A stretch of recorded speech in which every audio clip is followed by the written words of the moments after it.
Check this out. This is a fully responsive Gen AI landing page built in React. The craziest part? I didn't write a single line of the initial code myself. To do this, I'm using Google Antigravity. It's their new AI native IDE designed to act less like an editor and more like an autonomous engineer.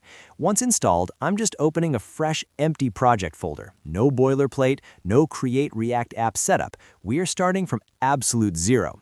Here's where the workflow shifts. Instead of manually scaffolding files, I pop open the agent chat. I'm typing a specific prompt. I need a creative landing page for a Gen AI learning platform built with React. Notice that I'm being intentional here. I'm adding a functional requirement immediately. It needs a working toggle to switch between light and dark mode.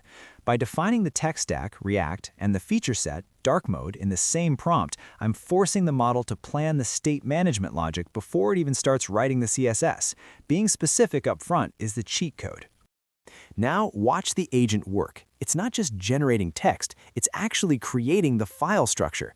I had the agent set to review mode, which is great for control. It proposes the edits, creating components, CSS, and hooks, and I just have to hit accept to merge them into my codebase. It feels like pair programming at 10x. Once the agent gives the thumbs up, we pop open the terminal. Standard procedure here. npm run dev. It looks like Vite spun it up on port 5175. Let's open that up and see if it actually renders. And there it is, first try. The layout is clean, the typography fits the Gen AI aesthetic, and the hero section is actually really solid. It formatted the CSS perfectly without me touching a style sheet.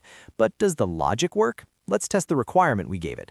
Hitting the toggle and boom, instant switch. It handled the state management in the theme context perfectly. A functional React app in under 5 minutes.